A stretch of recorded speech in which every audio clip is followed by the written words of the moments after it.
Shadow সিলেটের পক্ষ থেকে সবাইকে স্বাগত জানাচ্ছি। আমি লিটন চৌধুরী। দর্শক, আপনারা স্ক্রিনে একটি গাছ দেখছেন। সেই গাছটি হলো তেঁতুল গাছ। সেই তেঁতুল গাছকে নিয়ে এখানে অনেক কথাবার্তা আছে। এই তেঁতুল গাছের বয়স কেউ বলছেন 300 বছর, কেউ বলছেন 400 বছর। এবং এই তেঁতুল গাছটি দেখলেই আপনারা বুঝতে পারবেন আসলে এই তেঁতুল গাছটি আসলে কত বছর বয়স হতে পারে। আমরা এই এলাকায় যারা আছেন তাদের সাথে আমরা কথা বলবো এবং তাদের কাছ থেকে জানবো এই গাছটি সম্পর্কে। একটি তেঁতুল গাছ কত বড় হতে পারে এবং এই তেঁতুল গাছটি যখন আপনারা দেখবেন সত্যি আপনারা অবাক হবেন যে এত বড় একটি গাছ এবং এত জায়গা জুড়ে বিস্তৃত এই গাছটি, এবং এই গাছটি কোথায় আছে এবং কোথায় অবস্থিত এই গাছটি, এই গাছ সম্পর্কে আমরা বিস্তারিত আপনাদেরকে জানাবো এবং এই ঐতিহ্যবাহী এই গাছটি সম্পর্কে আমরা আরও জানব। এই দেখুন এই গাছটি কত বছর হতে পারে আপনারা একটু আইডিয়া করে নেন যে গাছের বয়সটি কত হতে পারে। তো আমরা এই গাছ সম্পর্কে আরও জানব এবং এই গাছ নিয়ে কিন্তু এলাকাবাসী তারা গৌরব করেন। পাশাপাশি এই গাছ দেখার জন্য এখানে অনেক দূর থেকে মানুষজন আসেন এবং তারা এই গাছের এই তেঁতুল খান। এবং এই তেঁতুল গাছটি এত বছরের পুরনো একটি তেঁতুল গাছ এবং এই তেঁতুল গাছের আদি অন্ত আমরা জানার চেষ্টা করব এবং এই এলাকায় যারা আছেন আমরা তাদের কাছ থেকে জানবো। আমরা নিজেই জানি না আসলে এই তেঁতুল গাছের বয়স কত হবে, কিন্তু এখানে যারা উপস্থিত আছেন বা এলাকাবাসী আছেন আমরা তাদের কাছ থেকে জানবো। তার আগে আমরা গাছটি একটু দেখাচ্ছি আপনাদেরকে যে বিশাল একটি গাছ এবং এই গাছটি অসম্ভব কি বলবো পুরনো। এবং এই গাছের যদি আমরা একটু আপনাদেরকে ভালো করে দেখাই আপনারা বুঝতে পারবেন যে এই গাছের সম্পর্কে আপনারা একটু ধারণা পাবেন। এই দেখুন গাছের বয়সের ভারে একদম কি বলবো, আপনারা বিশ্বাস করেন যে এইটি একটি তেঁতুল গাছ। এবং এই তেঁতুল গাছের দেখুন যে কি সুন্দর, শত বছর ধরে এখানে দাঁড়িয়ে আছে এই গাছটি এবং একটি ঐতিহ্যবাহী একটি এলাকা এবং এই এলাকার এই গাছটি এবং কোন এলাকায় সেটা আমরা আপনাদেরকে বিস্তারিত জানাবো। আপনারা আমাদের সাথে থাকুন এবং পুরো ভিডিওটি দেখার জন্য আমরা অনুরোধ করব। এবং আমরা এই পুরো ভিডিওটি দেখলে আপনারা অনেক কিছু বুঝতে পারবেন আসলে কোথায় অবস্থিত এই গাছটি এবং এই গাছের সাথে আসলে কি কি জড়িত আছে এবং এই গাছ নিয়ে এই এলাকার মানুষ তারা কে কি বলছেন এই বিষয়টা আমরা একটু জানব। আমরা গাছের নিচ থেকে উপর পর্যন্ত দেখানোর চেষ্টা করছি এবং আপনারা বুঝতে পারছেন যে এই গাছের কত বয়স হতে পারে। দর্শক, আমরা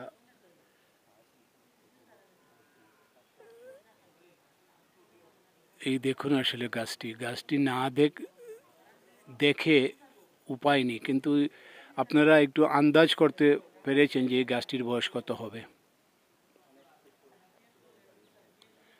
এবং এই গাছটি কিন্তু এই এলাকার তারা বলছেন যে এটা কালের সাক্ষী। এই গাছটি নিয়ে তারা আসলে গৌরব করেন, কারণ হচ্ছে এই গাছটি দেখার জন্য এই বিভিন্ন জায়গা থেকে দূর দূরান্ত থেকে অনেকেই আসেন এবং এসে এই গাছটিকে দেখে যান এবং তারা বলছেন যে গাছের অনেক কিছু আছে গাছের মধ্যে।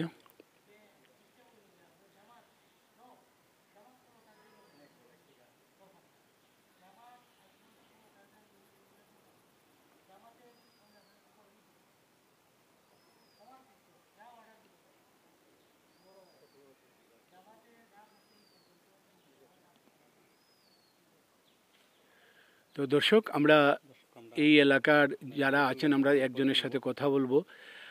আপনি যদি একটু বলেন আমাদেরকে যে এই যে তেঁতুল গাছ, সেই তেঁতুল গাছ সম্পর্কে, আপনি তো এই এলাকার একজন সন্তান, আপনার বয়স হয়ে গেছে, তো আপনি তেঁতুল গাছ সম্পর্কে যদি আমাদেরকে একটু বিস্তারিত বলেন। আচ্ছা, তো তেঁতুল গাছ সম্বন্ধে বলতে গিয়ে আমি বলতেই আগে এই গ্রামের নাম শতক এবং একটা ঐতিহ্যবাহী গ্রাম, বেশ পুরানা এবং এটা একটা ঐতিহাসিক বিভিন্ন স্থাপনা আছে। যেমন আছে আমাদের একটা পুরানা মসজিদ যেটা আজ থেকে 500-550 বছর আগের। তৎসময়ের এই সময় এখানে দুইজন সাধক আসলা, একজন আসলা নাতির দেওয়ান আর একজন আসলা বাণী ঠাকুর। সেই সময়ে আমরা লোক মুখে শোনা কথা যে এই তেঁতুল গাছটা সেই সময়ের আবিষ্কৃত এবং এখানে অনেক দূর দূরান্ত থেকে এমনকি ইন্ডিয়া থেকে পর্যন্ত লোক আয় এখানে পূজা পাইল করার লাগে এবং এই গাছটা দেখা লাগি অনেক আমার নিজস্ব বন্ধু বান্ধব অনেক আইছে কেন আইয়া দেখছে গাছটা বহু পুরানো একটা ঐতিহ্য এটা নিয়ে আমাদের গ্রামের সবাই আমরা একটা গর্ববোধ করি যে এত পুরানো একটা সবই আয় আয় যে দেখে দেখে আপনার ঐতিহাসিক স্থান বললে দেখে এটা। অসংখ্য ধন্যবাদ আপনাকে। আমরা শুনছিলাম যে এখানে আসলে এই গাছটি দেখার জন্য কিন্তু এই গ্রামেরও যারা আছেন তারা ধর্মবর্ণ নির্বিশেষে সবাই এই গাছটি দেখার জন্য আসেন। আমরা আরও যারা এখানে আছেন আমরা তাদের সাথে কথা বলবো। তো দর্শক, আমরা আরেকজনের সাথে কথা বলবো। আপনি যদি একটু পরিচয় দিয়ে আমাদেরকে একটু বলেন যে আসলে এই যে আপনার পেছনে যে কেউ বলছেন 300 বছর, কেউ 400 বছর, কেউ 500 বছর বলছেন এই তেঁতুল গাছটির বয়স, আপনি এই তেঁতুল গাছ সম্পর্কে কতটুকু জানেন, যেহেতু আপনি মানে এই তেঁতুল গাছ সংশ্লিষ্ট সব কিছুর সাথে নিজে জড়িয়ে আছেন, যদি একটু তেঁতুল গাছ সম্বন্ধে বলেন। আমি নবীগঞ্জ উপজেলার হবিগঞ্জ জেলার অন্তর্ভুক্ত 11 নং গজনইপুর ইউপির ঐতিহ্যবাহী দিনারপুর পরগনার শতক গ্রামের অধিবাসী। আমার গ্রামের বাড়িও এই গ্রামেই, শতক, যা শ্রী শ্রী ঠাকুরবাণীনাথের আশ্রম নামে পরিচিত। এবং এই তেঁতুল গাছ সম্পর্কে আসলে আমি নয়, আমার চেয়ে অনেক বিজ্ঞ যাহারা রয়েছেন মুরব্বী, এরই শোনামুখে অনেক কথা বলেন। তবে আমরা যতটুকু জানি প্রায় 500 বছর আগের এই তেঁতুল গাছটি। আর এই তেঁতুল গাছটি আমাদের এখানে সবসময় ওই তেঁতুল মিলে। অনেক সময় দেখা যায় যে তেঁতুলটা চুকা লাগে, কিন্তু আমাদের এই তেঁতুল গাছের তেঁতুলটা খাস হইলেও চুকা লাগে না, খুব মিষ্টি।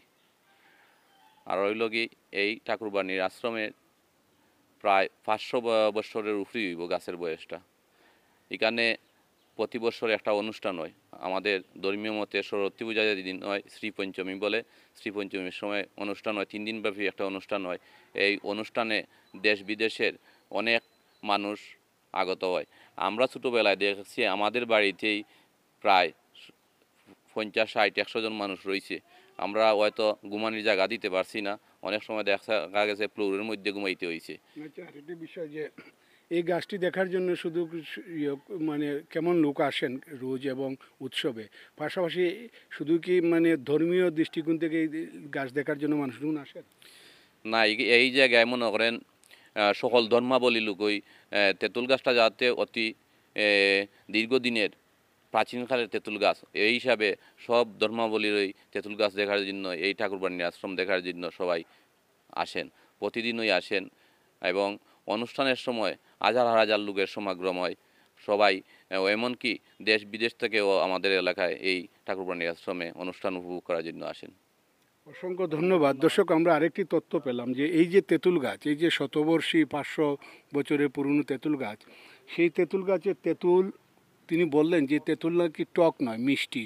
তো এরকম বিষয় আসলে আমরা তাদের কাছ থেকে জেনেছি এবং তারা বলছেন, আমরা আপনাদেরকে শোনালাম। আপনারা যারা এখনও আসেননি, আপনারা এই শতবর্ষী এই গাছটি দেখার জন্য আপনারা আসতে পারেন। এই গাছটি দেখলে সত্যি আপনারা অবাক হবেন এবং বিস্ময়ে মানে দাঁড়িয়ে আছে এই তেঁতুল গাছটি। আপনারা আসুন এবং দেখুন, দেখলে অবশ্যই বুঝতে পারবেন যে এটা আসলে কীরকম গাছ।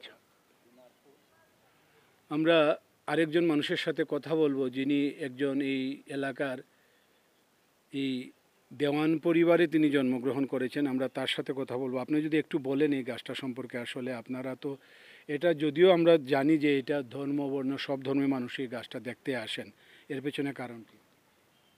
আসলে এই গাছটা, তেঁতুল গাছটা আমাদের একটা ঐতিহ্য, শতক গ্রামের একটা ঐতিহ্য। এই গাছটা অত্যন্ত পুরানো, 500 বছরের বয়স। তো এই গাছটা দেখার জন্য দেশ বিদেশ থেকে মানুষ আসে। এটা আমাদের একটা গর্ব, আমাদের একটা ঐতিহ্য বহন করে আছে এই গাছটা। তো গাছটা যেভাবে আছে আমি ছোটোবেলা থেকে এইভাবে দেখতেছি, আমাদের অনেক পূর্বপুরুষ এইভাবেই দেখছেন। তো এখনও এই অবস্থায় আছে। আর ভবিষ্যতে এইভাবে থাকবে আশা করি। তবে গাছটা সংরক্ষণ করা একান্ত দরকার। গাছটা যেভাবে আছে এইভাবে থাকলে আমাদের ইতিহাসটা রক্ষা হবে এবং অনেক বাইরের মানুষ আসবে, দেখবে, আমাদের গ্রামটাও দেখবে, জানবে এটা একটা ইতিহাস, এটা পুরানো ইতিহাস। আমি আশা করি এই গাছটা এইভাবে থাকবে, আমাদের ঐতিহ্য হাজার বছর ধরে থাকুক, আমাদের ঐতিহ্যটা ধরে রাখুক। অসংখ্য ধন্যবাদ। দর্শক, আমরাও মানে কথা শুনছিলাম, তারা বলছেন যে এখানে কোনো ধর্ম নয়, এই যে যেহেতু একটি গাছের বয়স 500 বছর হয়ে গেছে, তাহলে এই গাছটি আসলে এখন এই এলাকার একটি ঐতিহ্য, একটি ইতিহাস। তো আমরাও আশা করি যে এই ইতিহাস, এই ঐতিহ্য বজায় থাকবে। তো দর্শক, যেভাবেই শুরু করেছিলাম সেভাবেই আমরা শেষ করব। আমরা একটি বিষয়ে গুরুত্ব দিই, সেটা হচ্ছে যে এই যে আমার পেছনে যে তেঁতুল গাছটি দেখছেন, এটা এই এলাকার মানুষ বলছেন 500 বছরের। তারা বলছেন তাদের এই গ্রামের মানে এখানে ধর্ম বর্ণ নির্বিশেষে সবাই গাছটি দেখতে আসেন এবং তারা চাচ্ছেন, সব ধর্মের মানুষই চাচ্ছেন যে তাদের এই 500 বছরের পুরনো তেঁতুল গাছটি 1000 বছর বেঁচে থাকুক এবং এই গাছটি নিয়ে তারা গৌরব করতে পারেন যে তাদের গ্রামে একটি 1000 বছরের পুরনো তেঁতুল গাছ আছে। এখন যেহেতু 500 বছর হয়ে গেছে এই গাছটির, তো আমরাও চাই যে এইরকম যখন একটি মানে গাছের বয়স 500 বছর হয়ে যায়, তখন এটা কিন্তু তখন ধর্মের মধ্যে থাকে না, তখন সেটা কিন্তু একটি এই এলাকার মানে পরিচিতি লাভ করে। তো আমরা আশা করব যে এখানে ধর্ম বর্ণ নির্বিশেষে সবাই এই ঐতিহাসিক এই 500 বছরের পুরনো তেঁতুল গাছটি দেখতে আসবেন। ও যদি দেখতে আসেন তাহলে কিভাবে আসতে হবে, এই নবীগঞ্জ উপজেলার এই আমরা এই এলাকার নামটি হচ্ছে এই দিনারপুরের এই শতক গ্রামে এই যে শ্রী শ্রী ঠাকুরবাণীর আশ্রম আছে, সেই ঠাকুরবাণী আশ্রমের সাথেই একদম লাগানো এই 500 বছরের পুরনো এই তেঁতুল গাছটি আপনারা দেখবেন, আপনাদের পরিবার পরিজন নিয়ে আসবেন এবং এই 500 বছরের পুরনো তেঁতুল গাছটি দেখে আপনারা সত্যি অবাক হবেন। সবাই ভালো থাকবেন, সুস্থ থাকবেন এবং নিরাপদে থাকবেন।